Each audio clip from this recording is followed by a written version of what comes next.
Two immensely important background changes have to be taken into account when discussing how the international community's approach and to crisis and conflicts has evolved and the direction it will take.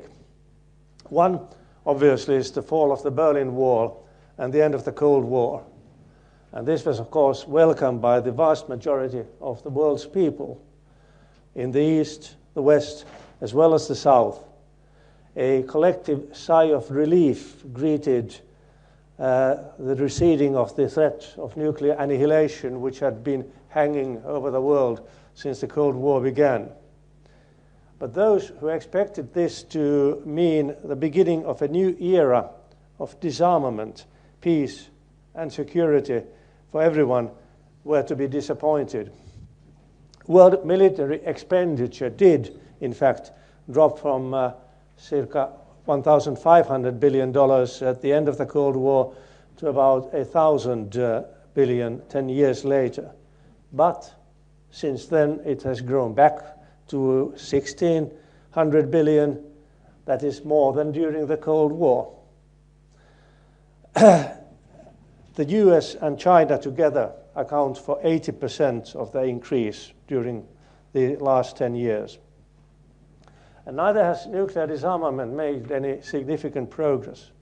The old nuclear powers have done little to fulfill their obligations under the Non-Proliferation Treaty, and two presumed new nuclear powers, Iran and North Korea, are now topping the list of international concerns. While ending the enmity and direct Cold War competition between East and West did allow for some long outstanding conflicts to be addressed and resolved, it has had no effect in the Middle East, for example. In many parts of the world, the end of the Cold War may even have encouraged some long simmering conflicts which had been contained by the superpowers who did not want them to escalate into direct confrontation, and thus the end allowed them to flare up again. So it can be hardly claimed that people are, or at least feel, more secure necessarily than they did during the Cold War. But their security concerns are very different today. While threats associated with traditional war between nation states have receded, they have been replaced by threats to what is referred to as the broad concept of security. These do include the use of weapons in conflict, but more in civil war type situations and so-called asymmetrical conflicts, where one or more non-state actors are involved, often in situations created by or leading to failed states which cannot guarantee the security of their citizens.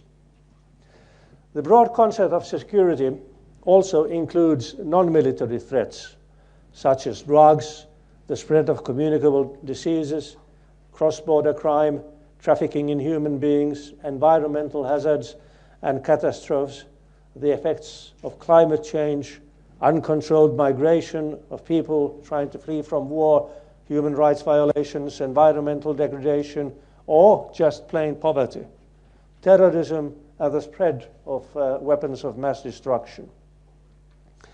I deliberately included terrorism in the list of non-military threats because one of the costliest mistakes that we have all suffered from has been the adoption of war rhetoric in combating terrorism. This is not to say that the use of military means is never necessary in meeting the threat terrorism poses. It can even be necessary in dealing with some of the other new threats to broad security, as, for example, navies and military personnel are used to safeguard the delivery of relief to victims of disasters or famine. But these are threats that can never be successfully dealt with only through military means and the use of war rhetoric.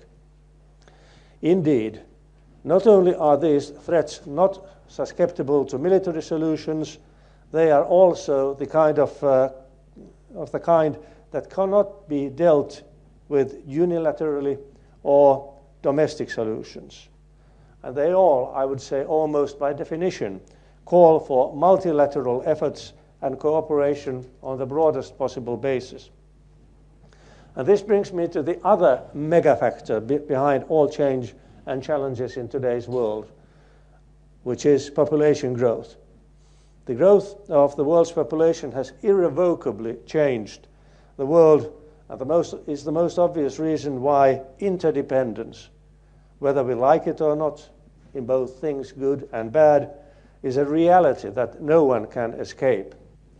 And this applies to all and any countries, big or small, armed with nuclear weapons or not, and irrespective of whether they embrace globalization or would want to opt out of it.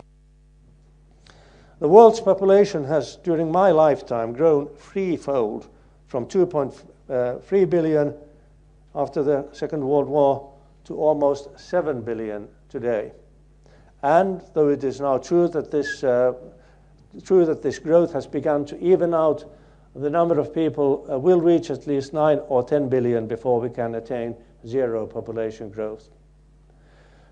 It should also be remembered that as the world's total population grows, the number of people on the move as immigrants, displaced persons, or refugees has grown at an even faster rate, and this is also an element contributing to many conflicts. All of this has enormous consequences for how mankind interacts with its natural environment.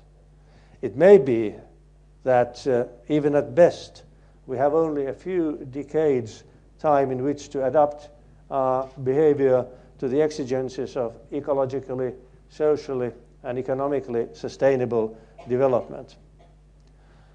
What was still possible and workable in a world with a few 100 million or even 2 billion people is no longer valid in a world with 7 billion people, let alone more than 9 billion. And this undermines one of the defining features of the so-called Westphalian order, namely the use of power politics, including resorting to war to further your national interest and to gain advantage at the cost of other nations or the environment. And this also sets the agenda for global governance. Interdependence means that not only is everyone facing the same common challenges, we also need common solutions. Moreover, also the challenges themselves are interlinked. No development without peace, no peace without development is already a generally accepted conclusion, which can also be expanded to cover human rights and democracy and all other elements which contribute to human security, or lack of it. The conclusion is that while crisis management capabilities, ranging from observers, arbitrators, mediators, to traditional peacekeeping, civilian crisis management, and also increasingly demanding crisis management operations are needed. And while there is also a record of successes to show for these efforts, they are not enough if new conflicts continue to emerge continuously. And even old conflicts can erupt again unless the underlying root causes are successfully addressed. A frozen conflict remains an unresolved conflict and may again be unleashed by global warming, and in some cases even literally through the effects of climate change. Thus, the international community, and it should be understood as mainly referring to the United Nations and its special agencies, even if regional organizations can and indeed should take more responsibility for various operations, has to continue to develop and refine a comprehensive approach to all aspects of conflict prevention and crisis management, the so-called conflict cycle. And to what degree has this taken place? We can point out to some very important new approaches incorporating new principles for strengthening the rule of law in international relations and which answer to the need of a post-Westphalian world order. These include the responsibility to protect, which after the Rwanda fiasco was developed and incorporated into the outcome document of the 2005 World Summit of the United Nations. The responsibility to protect can be defined as a set of three principles. First, all states have a responsibility to protect its population from genocide, war crimes, crimes against humanity, and ethnic cleansing, mass atrocities. Second, if a state is unable to protect its population on its own, the international community has a responsibility to assist the state by building its capacity. And this can mean building early warning capabilities, mediating conflicts between political parties, strengthening the security sector, mobilizing standby forces, and many other actions. And thirdly, if a state is manifestly failing to protect its citizens from mass atrocities and peaceful measures are not working, the international community has the responsibility to intervene, at first diplomatically, then more coercively, and as a last resort with military force. Another important milestone has been the withering of impunity and the enhanced probability that perpetrators of human rights violations and other crimes will be brought to justice. The agreement setting up the International Criminal Court is arguably the most important single milestone in strengthening the international rule of law since the Second World War.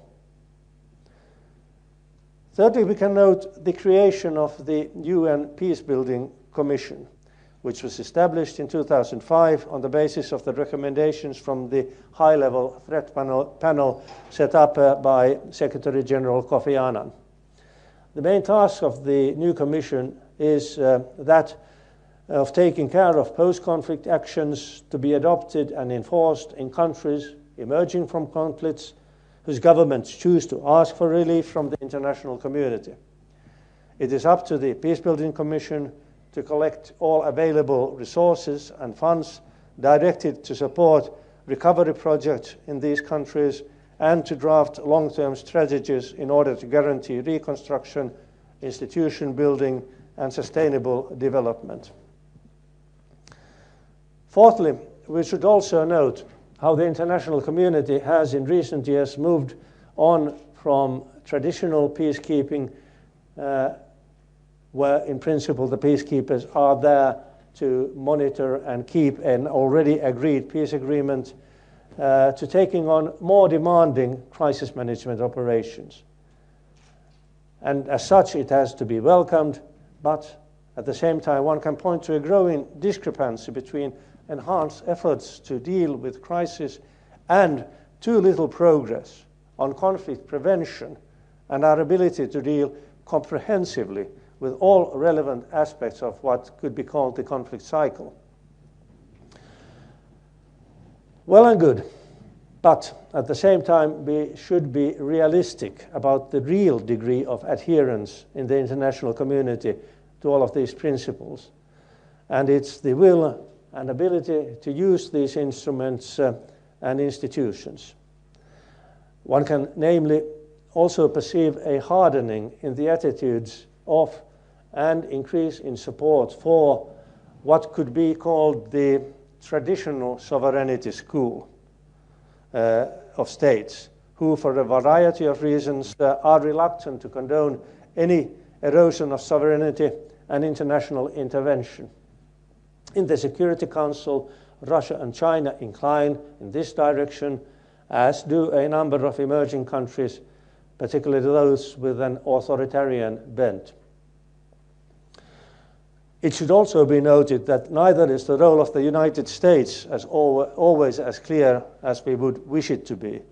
While the present administration has renewed the American commitment to the UN and multilateral cooperation and the acceptance of international agreements, which also restricted sovereignty, This is by no means anchored in any solid support among the American electorate or the media or those who finance elections. And the country may revert to the kind of unilateralism which sought to impose its will on other nations without accepting any restrictions on its own sovereignty. This remains to be seen, but I think this is also an important point for all of us to not only talk about engaging Russia, but we also have to talk about engaging through the transatlantic alliance and dialogue with the United States. And at this point, I would want to expand the field of observation to include also non-state actors, which in a globalizing world have begun to wield real influence, which is not directly linked to any material resources at their disposal. Such non-state actors as transnational corporations engaging in trade, manufacturing, or other business on a global scale are not a new phenomenon, and they have wielded concrete political influence. Most of it may be malevolent rather than beneficial in many instances of 20th century history.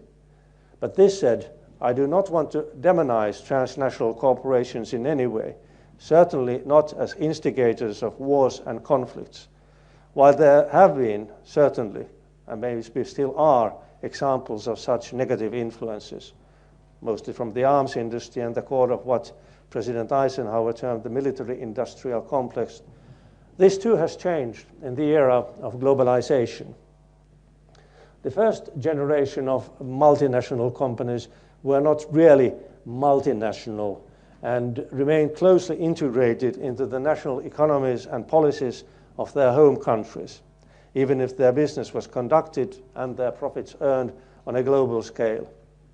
Moreover, they were also closely allied with their home governments and took it for granted that these were obliged to look after their interests abroad, which in former times did not exclude resorting to gunboat diplomacy and other forms of intervention.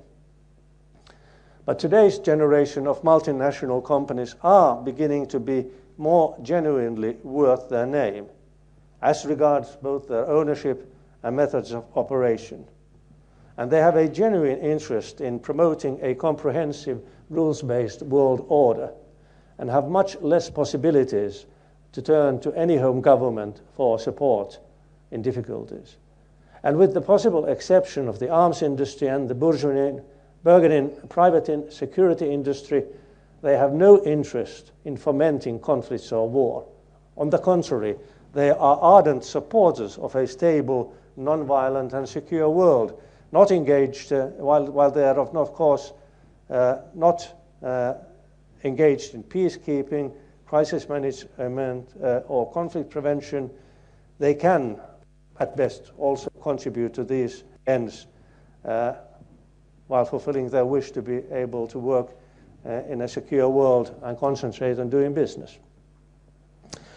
Turning to other non-state non-profit international actors, or what today are called CSOs, civil society organizations, which include NGOs, international grassroots campaigns and movements, as well as international elite organizations such as the Bilderberg Group or the European Council for Foreign Relations. And I leave it open where do we place the Institute for Cultural Diplomacy in this respect. We also have a wide variety of actors whose contributions to these ends may be negative or positive. Civil society does not only include beneficial and philanthropic aid organizations and charities or campaigns seeking to redress this or that wrong, but can also include, for example, religious fundamentalist organizations or publicity-seeking, self-appointed crisis mediators who can be part of the problem rather than any solution. And sometimes the sheer numbers of different organizations dispensing aid and advice with the best possible intentions may be because of turf rivalries or mere lack of coordination aggravate critical situations rather than alleviate them. But on the whole, CSOs are welcome new international actors, and whatever their shortcomings they may have, they are not necessarily worse than what many governments have. And CSOs annoy governments, and when they do annoy governments, it is more often in a good cause rather than not. One reason why governments may distrust CSOs is that they are also competitors when they challenge state monopolies as sovereign actors on the international scene. Some recent examples of what a civil society campaign can achieve are the scuttling of the draft multilateral agreement on investment negotiated between governments in the OECD, the international campaign to ban landmines, which was awarded the Nobel Peace Prize in 1997, and campaigns to stop the trade in blood diamonds, to grant debt relief to the poorest countries, and many others.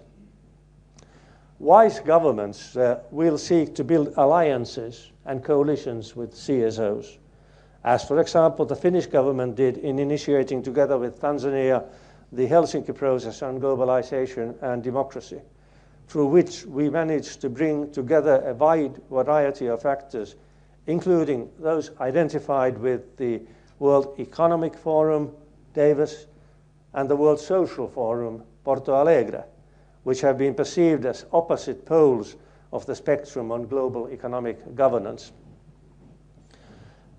Finland is a small country with limited resources, but we have, since the 50s, consistently worked together with our Nordic neighbors to support the UN and its endeavors in conflict prevention and crisis management. Since we first sent Finnish troops to join the UNEF operation set up after the Suez Crisis in 1956, we have become something of a great power in peacekeeping, having contributed more troops in relation to our population to these operations than any other country. We have also been able to provide the UN with an array of Finnish diplomats who have made significant contributions to efforts at mediating and resolving conflicts. Nobel Peace Prize laureate President Martti Ahtisaari, with experience from Namibia, former Yugoslavia, Aceh, and many other places, is of course the outstanding example. He is still going strong at it, having created the Crisis Management Initiative as an NGO engaged in many aspects of conflict resolution and peace building, and is also supported by the Finnish government. Finland enjoys good relations with the NGO community. Representatives of NGOs are, for example, regularly included in the Finnish official delegations to international conferences, and they are also partners in many concrete development and peace-building projects. While peacekeeping of the traditional kind has been our trademark, we have enlarged our repertoire to include civilian crisis management, where we, together with Sweden, were the initiators in getting the EU to set up its headline goals also for civilian crisis management capabilities, as well as more demanding military crisis management operations. Thus, we continue our participation in the ISAF operation in Afghanistan, even if there is an increasing and maybe also well-founded questions being asked whether our military resources are in that country any longer used in an optimal or even acceptable way. The most recent example of a Finnish initiative for managing the conflict cycle is the proposal we have prepared jointly with Turkey for a UN General Assembly consensus resolution on supporting the UN role in conflict mediation. Finland, Sweden, Norway and Sweden are good examples of what small countries can contribute together or separately to peace building and managing the conflict cycle, but obviously there are limits to what small countries can do. And I would therefore want to conclude by stressing the role of the European Union, the role the European Union could and should have as a sui generis kind of international actor, which is also unique in its capacity to bring to international crisis management tasks a comprehensive variety of different instruments which no other international organization or nation state can match.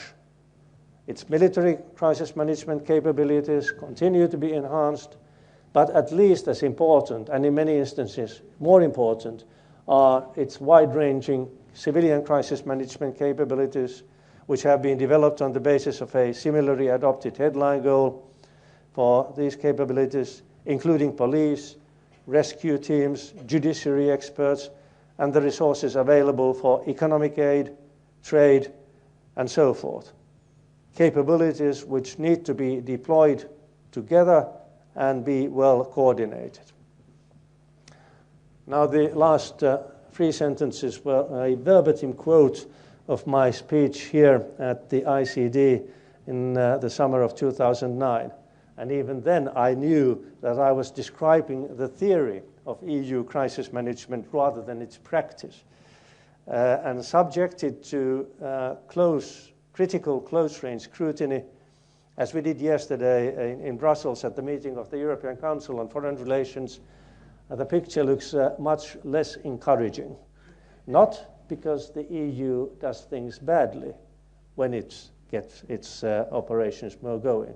And there are some good, maybe even outstanding, if limited, achievements we can show in crisis management.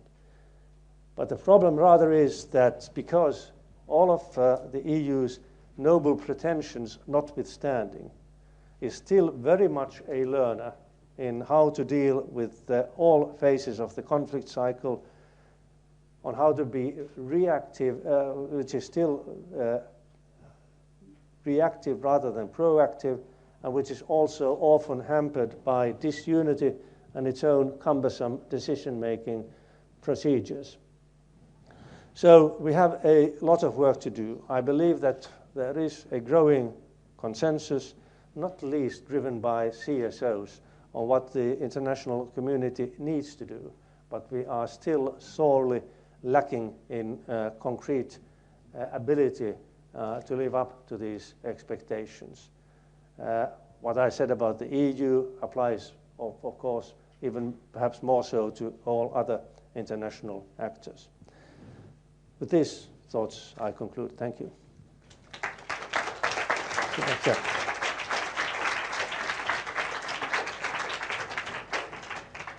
Dr. Tuomioja, thank you very, very much. We'll now have a brief opportunity for some questions for Dr. Tuomioja before we start the panel discussion.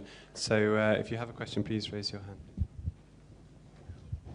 Hi, just 2 quick questions. First of all, thank you for a very interesting presentation, and thank you for broadening and deepening the concept of security. But I would like to ask you, where do you draw the border? Because if you expand the concept of security too much, it becomes emptied of meaning. And my second question is about how do you predict conflict? Because in order to move from conflict management to conflict prevention, you need to be able to predict conflict as well. Thank you.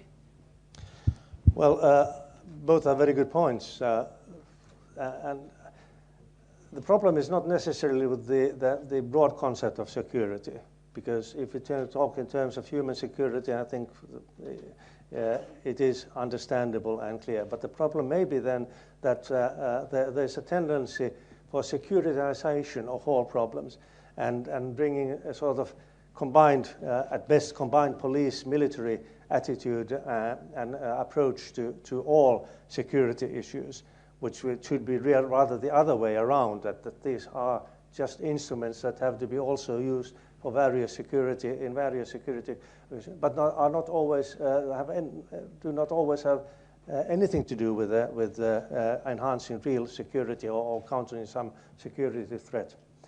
And as regards the second question on how do you predict conflict? Prediction, yes. Well, crystal ball for one thing, but but I think that modern social sciences are a bit more developed than crystal balls, and that if we used the knowledge and the research available in the social science community, I think we would do a much better job. There are organizations which do this. For example, which present regular reports and sort of try to identify potential new conflict situations, etc. But in the European Union, for example, there is, for the time being, but it's been hopefully set up with the External Action Service, there will be also some sort of early warning unit. But this has been lacking. But I think that the difficulty is that you have a situation of abject poverty in some place. You know that can sooner or later can also lead to a conflict. But it's rather difficult yet to mobilize resources on that basis. So it's much easier to get military troops when you already have a conflict than to take on the real task of conflict prevention and identify the potential conflicts in the first place. Even it's much more difficult to get police to police operations than it is to get military personnel. This has many backgrounds, but for us in Finland, we, for example, at one point took note that we had more policemen in as Finnish military peacekeepers. They are reservists and they volunteer for the service. But it was much more difficult than getting them as policemen for civilian crisis management operations. But this is an administrative thing. But because this is all new, it means that we have to, in all our countries and in the European Union and other places, do much more to develop these capabilities so that they are really available immediately they are needed.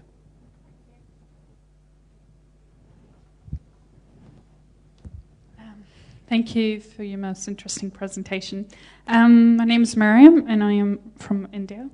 I wanted to know, Dr. Verhoeven, that's the way you pronounce his last name, and you both stressed on population control as a means to resolve conflict, or at least begin to walk, that direction. But how would you go about marketing the idea of population control to a country like India that takes pride in its human capital? Actually, I didn't mention population control. I mentioned population growth as perhaps the most important factor behind globalization. I know that population control is a very contentious issue, but some countries are, with their development efforts, trying to promote that as well. But at the end of the day, population control, yes, we do need it, but what affects population is development. You see this in many places where once a country has gotten on a good development start, and I believe that this will apply to India quite soon, actually, we will see a falling out of others. But I wouldn't actually stress population control. I would stress supporting the role of women, enhancing women's education and women's abilities and rights. That is really the key. We don't need to talk about population control. It will take care of itself once you have empowered women, well, at least as well as we have tried to do in the Nordic countries. We're now going to have a panel discussion on this very topic, so for those of you who still have questions, I'm sure Dr. Tuomioja will be happy to answer them during that discussion. So I'd first like to ask everyone to join me in a very, very warm thank you to Dr. Tuomioja.